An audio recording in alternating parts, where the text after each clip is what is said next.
Okay, yo, what's up, man? What's poppin', man? It's your boy Bimo, man. I'm sitting here again with my brother and one of my other halves, man, Kiani, 25 to life. We pulled back up on y'all. We had to double up on y'all. Gave y'all something excitement, something juicy, like a Bimo Chronicle, man. Seemed like y'all love the Chronicles. So we gonna give y'all Bimo Chronicles today, man. Before I start, I want to shout out Toka, T-O-C-A, turning our circumstances around, guns down, life up, all the other cure violence groups that's helping the youth. I also want to shout out the sexmoneymurder.co website. Make sure y'all check it out. Shout out KBA Productions. Shout out to all the Black and Spanish people that's doing entrepreneurs and doing something positive for their neighborhood, man. Shout out to all y'all. Never forget, God is good all the time. So, I'm gonna let my brother definitely want to shout somebody out before we get started in this topic. Oh, nah, I just like to shout the world out, baby. That's it, that's all, man. Okay, that's what he do, man. You know, good energy, positive vibes. Yo, today, man, we gonna give y'all a little beat down. I think we might call this How Sex Money Murder Made It to Baltimore, Maryland. You know, Baltimore, Maryland been one of the best cities in the world I ever been to. And I've been around the world a lot of times. I got money, but I've never been to a place like Baltimore, Maryland. And when I recall when we was always going out there, we got a crimey, that's our brother, that's his brother, that sat there. His name is Light. You know, he's the rhyme. And nobody knew that he was so talented in rhyming that he could put them words together.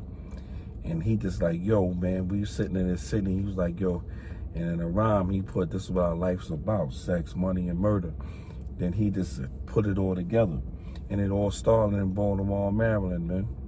So we're going to get into some juicy topic. Just kicking it about the city, our Baltimore family, because we got a whole bunch of us that's still out there.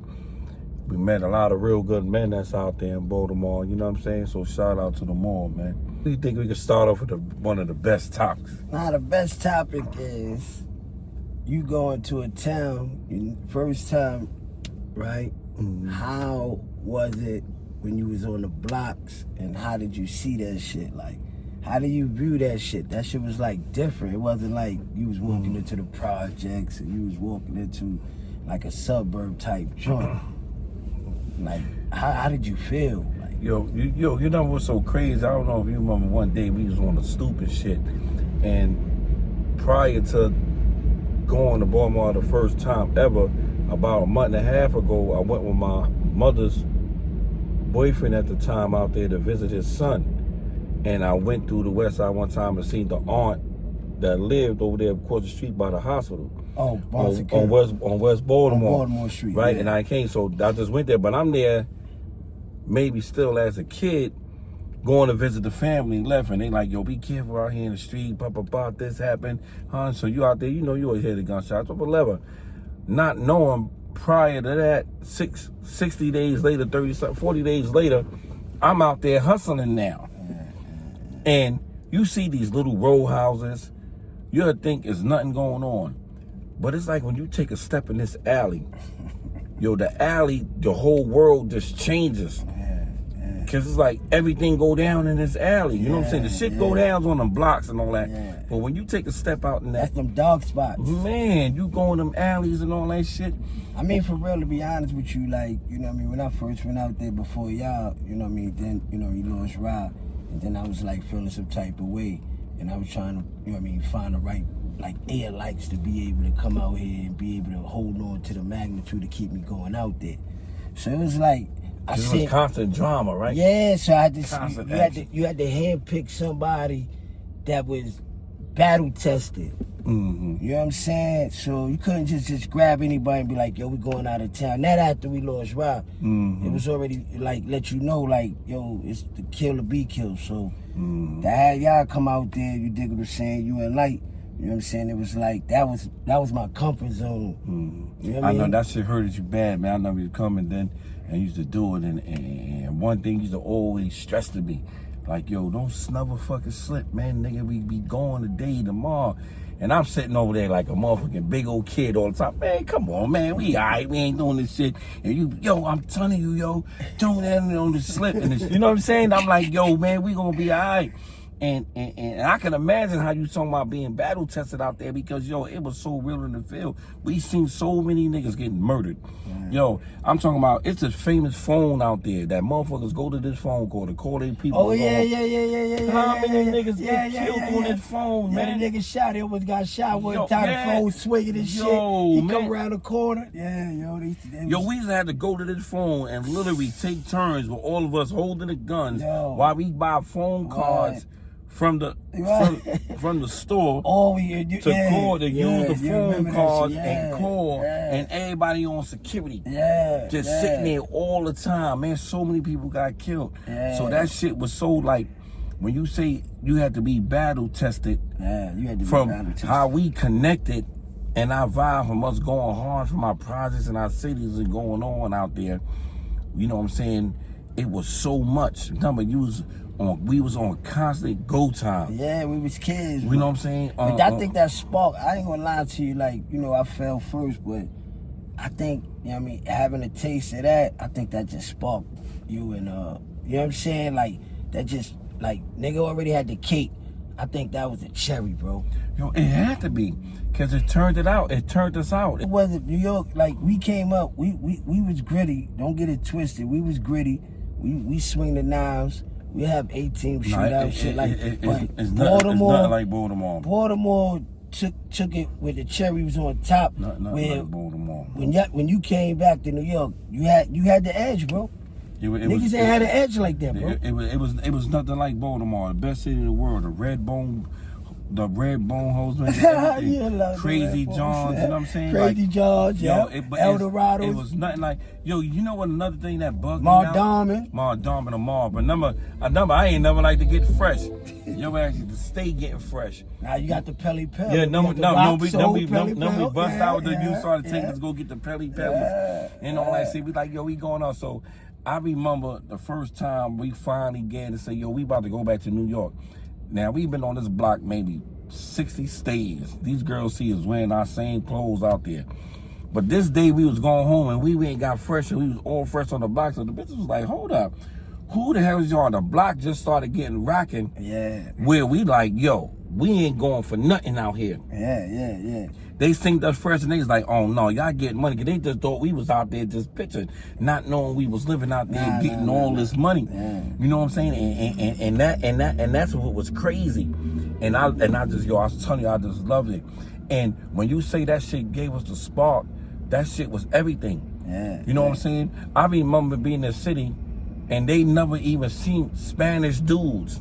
Yeah. And Spanish dudes come out there and would get all the hoes. Yeah, yo. They used to get all the attention. Even the knockers and the police jump out on them. Be like, you not from here.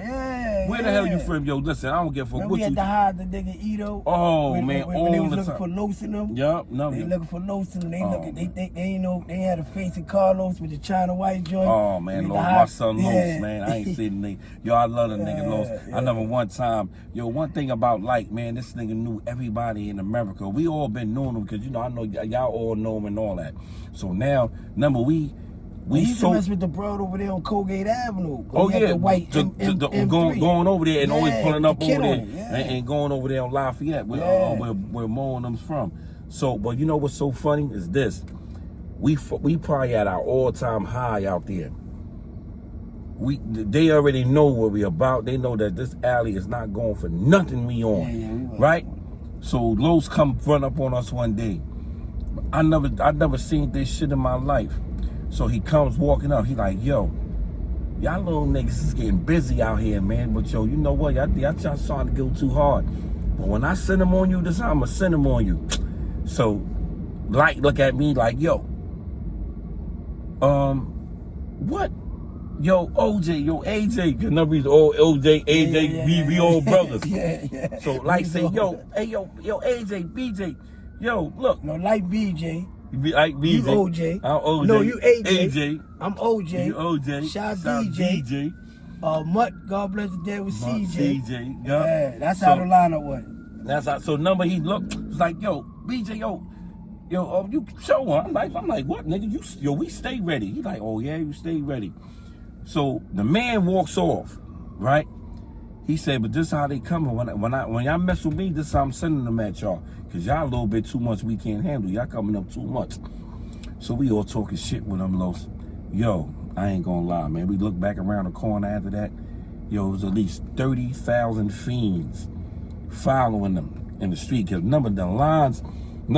they couldn't even give out heat to come through the whole city. The whole city yeah, but we was selling coke back then. That's why he was advanced in us. He was way advanced. He had that shit, that fentanyl shit. Before that, that's the horse tranquilizer. That's the horse tranquilizer shit. Yeah, that's how he had to turn away that best joint. Man. His money was so, but it was just so funny how 30,000 fiends was in the streets and came running through it. He used to make sure that they stood 3 blocks behind them. Yeah. And they took over the whole streets where the helicopters used to come, knock us and disperse all of them from buying all his work.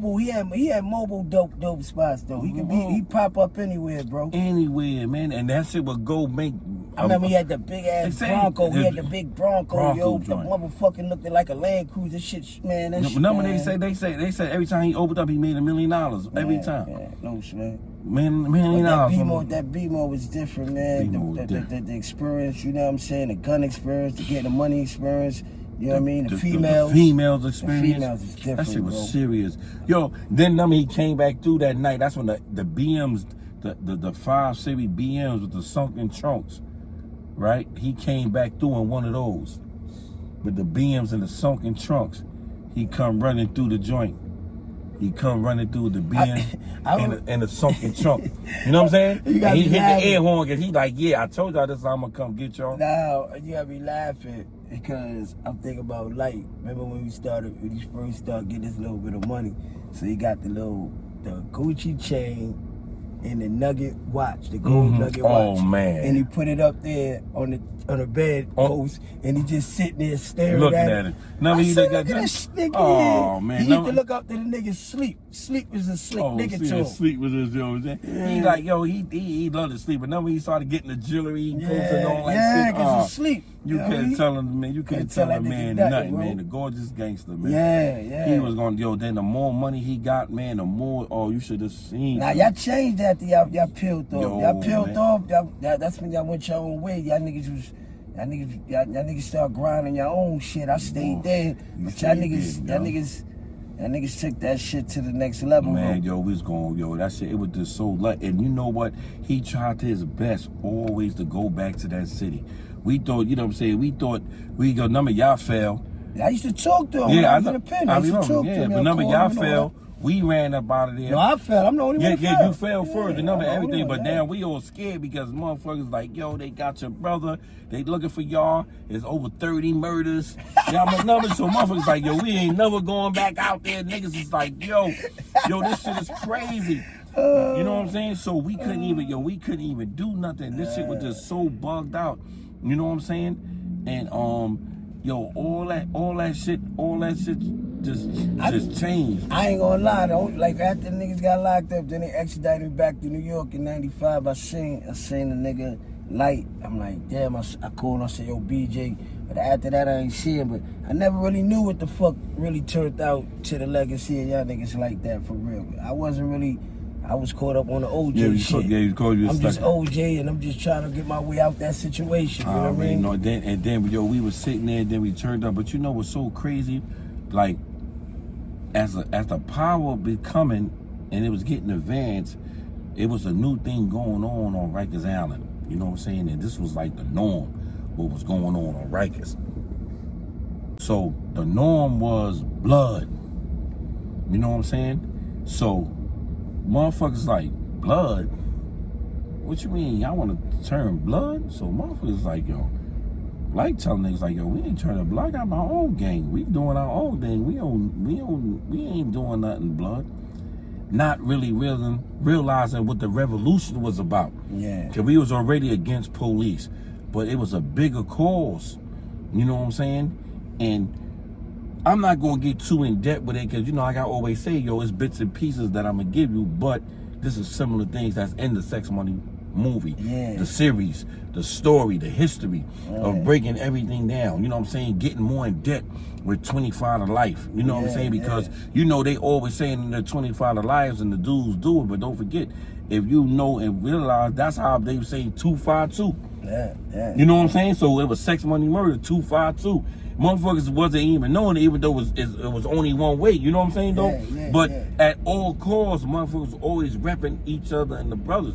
So they couldn't understand how you got like the Tara Banks coming to Rikers Island to see a dude. He out there in the Rolexes on and visiting, you know what I'm saying? And grinding better. So they say blood needed sex money and sex money needed blood. So you had a whole bunch of people, right, that was sex money that didn't turn blood. But then there was a whole bunch that did turn blood because blood spread it like the worst wildfire ever. And we was there in the beginning. But there was a whole bunch of them, man. Come on, you know. Well, I mean, Cooley. When I was locked up in Maryland, it was introduced to me in like, I say like 03, 02, 03. That's when it started, like, because a lot of New York dudes start going to Hagerstown. They get knocked off in Hagerstown. They be at medium securities. So they flooded the system. Then you had a couple of dudes, you know what I mean, over to jail, city jail, but, you know, they had BGF over there. So, you know what I mean, they was heavy over there. But I didn't really, that wasn't my thing, man, when that gang started hitting all over there. That wasn't really my thing until motherfucker introduced, you know what I mean, the picture with me and Light. And then I started being educated what was going on in the situation. It got to a point where I even got scratched behind the shit, you feel me? Go and get it when they thought you still was that part of it? Nah, like, you know, once the niggas seen a picture with me and Light, so niggas just try to, you know what I mean, insert you niggas saying, in that type of situation, you feel what I'm saying? Which I would never, I didn't feel comfortable doing. You know what I mean? I'm by myself, so I'm not going to commit to something that ain't going to have the same love that I have. So I'm not going to stamp a nigga with a life sign, you dig what I'm saying, just for the number. You know what I mean? I want a quality dude, you know what I mean? I don't need the quality of a bunch of people, but they don't got no morals or principles. At all, and a lot, but I know it be bugged out when you go places and I might take you to the blood hoods or blood little things, and I just say one thing, like, yo, what I'm doing, and I'll be, yo, bro, that's the bro Kiani. You know what I'm saying? And they like, oh shit, yo, used to tell me mad stories. So the young dudes, they already know that really been around, really who you are. From then when they asked like, oh, yo, he from Forest, they was getting bitches over here. And they was like, what? Hold up, nah, nigga, like, yo, man, that nigga blood. You know what I'm saying? Yo, he the original sex money. Because they know from stories and how thick we was. You know what I'm saying? And how we always kept our brotherhood together, you know what I mean? That's the thing about it. And that's what I liked it about Light, because I can tell you a story one time when I used to go to Jane Addams. So it was a cat named B. He used to go to Jane Addams. So one day I put hands on the nigga, right? Because you know my neighborhood right across the street from Jane Addams. So I don't know what type of confrontation we get in, but you know he was the burner holder. So one day I go over there, go check Light. So when I go check the nigga Light, we walking together. He said, yo, I gotta go to my man crib. So Slim lived on the first floor in the building, like on the slide. I never forget it, you know what I mean? So boy, we go in the building. So yo knocks on the door. When the nigga opened the door, he see my face all the back. You know, he the hammer guy. He picks the joint up. The nigga like, nah, bro. You know what I mean? Nigga with me. But right then and there, that's the level of brotherhood. I don't give a fuck what he did to you. You know what I mean? He with me, you know what I'm saying? If y'all gonna do that, you do that over this time, but you ain't doing that on my watch. On my watch, while he here with me, he over here with me. That means something, bro. It means something. Niggas don't got that no more, bro. It seemed like it don't, like all the funny thing what happened. You couldn't dare touch him. Yeah. You got now a nigga killed the whole building. A nigga drive you to your death. A nigga call a nigga, tell a nigga I'm out in front of the building waiting on the nigga. Nigga be like, yo, you want me to drop you off? And he'll drop you off right to your death. And act like he don't know what's going on. Yeah. That's calling whoever's standing. They call their number. Yo, and Baltimore definitely was the big spark for us, man, and gave us our general, not just the gangsters and the money they was getting, but it gave us our lifestyle of getting this money and doing it. And I never even seen, like, you know, it was so weird to me that the girls, even some guys, was on heroin. But they was millionaires. I can understand if you tell them functional addicts. But if you tell them, yo, you smoking crack, or y'all junkies, they look at us like we was crazy. You wouldn't believe some of the finest women in the world that just sniff dope, and these bitches be on the block pitching, getting 5, 10,000, 20,000. You got Rob Beer, you got Keisha Side, you got Nene. Remember, Rob Beer was my baby. I heard she got a body done. She think I remember her for years. You had Missy, you had Pig. Man, Keisha. Keisha Side. Keisha Side. That was like baby, too. You had my baby I used to have, rest in peace, Tanya Barfield. Yeah, she was She passed away? Yeah, she got killed. She got killed, man. In the car, right on the alley? No, she used to have a car and all that. Nigga kidnapped her. Kidnapped her, took her for ransom, murdered her and shit. She was getting bread, remember? She had the stir in it. She had everything. She could pull up and all that back the legend. Yep. You know what I'm she used to bust out every time when everybody else bust out. Yeah, she was the one, man. You know one thing, man, just like New York, like I know Robin Red, everybody's to take them all out there, Vaughn, everybody. If you from New York and you was ever getting money, you had to go to Baltimore. Or you wasn't solidified before you went there. Back in them days growing up. You had to go to Baltimore. Remember we used to live over there in Mashula Parkway? No, Moravia Drive, my turn. Moravia Drive, we got in a competition with the nigga, what was his name? The one that shot D Nice. I mean, Scott LaRock. Was that Nut? No, Can Do. Can Do, okay, yeah. We got in a competition up there, Moravia Park Drive, when we was living in the things. But we started then we found out we was New York niggas. Like, oh, no, I ain't like that. Because remember, we used to hide from other New York niggas. Outside of West Side niggas, you know what I mean? We used to hide from New York niggas, you know what I mean? You know? And they respected our handle, man. And now the sticker boys liked us. The sticker boys liked it, our grind, for real. They ain't like the other New York niggas, but they like our shit. And the Baltimore man, dude, you know what I'm saying? I know, you know, we want to just give y'all a rough little bracket of this. We want to have part 2 to this, you know what I'm saying, to let you know how Sex Money Murder elevated and got its grind from Baltimore and how it got there. And we want to get more in depth with the Baltimore story. You know, we just want to chill with y'all today, man, and let y'all know, man. I want to salute the homies behind the G-Wall, strong-minded women, all y'all women. Shout out to the grandmothers.